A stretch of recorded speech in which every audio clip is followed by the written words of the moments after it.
Billy Buckets. One and only. Get to know me. Hey, how you doing, brother? How are you? Man, I'm alright, man. I'm alright. Thank you for asking, man. Can't complain, can we? Honestly, blessed to be living. Who are we to complain? No one. The man in the middle, the man with a plan. That's it. Big Rem, Big Jet. The guy. The Thank you. guy. Thank you. I'm doing good. I'm doing great. I'm doing good. Alright, nobody else. Damn. No one introduces me, man. And this is what I mean. You do things for And the man with the plan that stays behind the stand. Big King himself. Mr. The Money. Sometimes you have to just pat yourself on the back, you know? I think the most common job for all young people is like YouTuber now, by like a high percentage. Over athlete, over doctor, over anything else, astronaut, whatever. Obviously, there's so much money to be made on it. Obviously, AI is making it easier than ever. What's your opinion, man? You're seeing people's personality, like people like watching other people's personality. It's true. I think it's good. Alright, now we get to opinion. I think it's good. I think it's good. Lets people's hair down a bit. It's something different. I think it could be more productive. I think. I know. Genuinely, like. I'll be real. I personally believe that's getting out of hand. Initially, yes, I feel like it was great. Being able to connect with so many people across different parts of the world, absolutely. Draw you in. I can send shoes to Uganda now. Insane. People in the deep depths of Madagascar, if they have a Wi-Fi, they can connect to my content. How phenomenal. However, when you have certain 13-year-olds who don't want to work on skills, who don't want to learn how to be physically active, who don't want to pursue a career, saying instead, yo, I'm going to go on YouTube and do this with no skill, no value to offer the world, and then hit 10 views and not get paid for it, it creates a problem. Now, Rems, you can see by his build, fitness is what he can help people with. He has put years into that. He's developed a standard for that. So now, him not only sharing his content and teaching it, there's value for people. I've played a sport for a lot of my life, same with Billy. So it's not like we just come here with no talent or no skill to say, yo, listen to my story. I think you have to get into something, be passionate about something, develop yourself in something, and then share it with the world. I believe we've got these aimless individuals with no talent or no skill acting like they're talented. You're starting to see it where people are just saying, oh, women this and men this, and I'm not paying for this, just for the views and clicks. And right now, if we're being real, it's corrupting the youth's mind. Now, we're all grown enough to remember knocking on your door and going out to play, so we might be alright. We might just be alright. Might just be Covered. But for the 14-year-old, for the 12-year-old who sees speed as God, we're cooked. We're fucking fried. Because when he grows up, he's going to be talking about 6, 7 when it's time to be fucking serious. It's going to be terrible. And I can't wait. Because I'm going to be fine. I'm going to be chilling in Thailand, doing my pull-ups, with my laptop out. reading a book on the beach. That's it.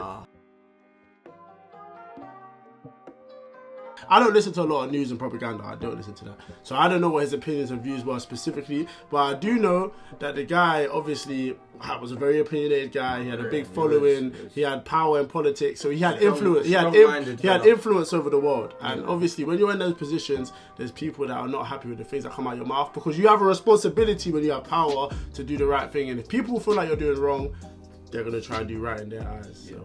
Especially in the world we live in today, because as soon as someone doesn't like your opinion, they're on your neck straight away. Absolutely. Like on social social media, on the comments, all of that stuff, they're on your neck straight away. So you never know who's listening. You're right.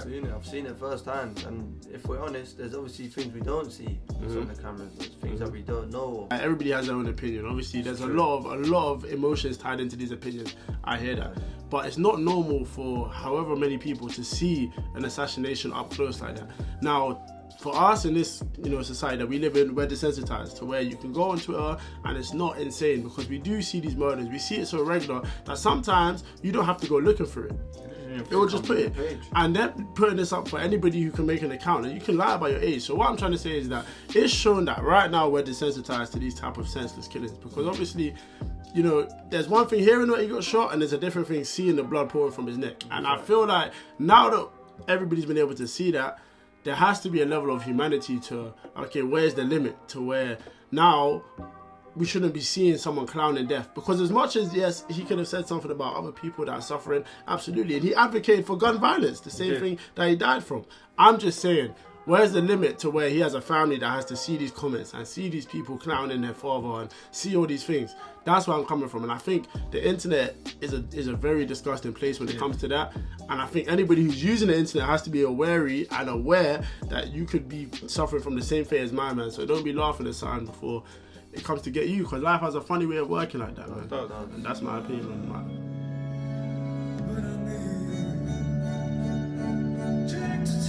Lock yourself in that mode. And I don't mean that from the sense where, okay, you know what I'm saying, you have the key and you can get out whenever necessary. I mean it as in like you're in prison. Like you have no choice but to lock in. Put your phone away, put the distractions down, get off the PlayStation, ignore the women, and lock in, brother. You see that person? You see that person that's just pulling you along and just draining your energy? Just leave them. Come in. Leave them alone. Get out. Cut ties. They're not worth it. They're holding you back from getting to the next level. They're holding you back from getting to the next level. You gotta let it go. Hey. Time and time you get disrespected. It's not worth it. Let's move on. You're better than that. You're way better than that. Just let it go and lock in. Lock in on your journey. Lock in on your faith. Just lock in. Clap. You too, clap. Because I want you to clap for yourself. Remember that you are number one. Always. Always remember what is the priorities in your life and think about what you need to do rather than what the other person needs to do. Because at the end of the day, you're going to wake up and you're going to have to deal with the problems that come with tomorrow. That's it. No problem. Too bad. Alright, fellas. Right. We've been 3 decent guys trying to bring you a decent show. Catch you on the next one. Catch you on the next one. Woo!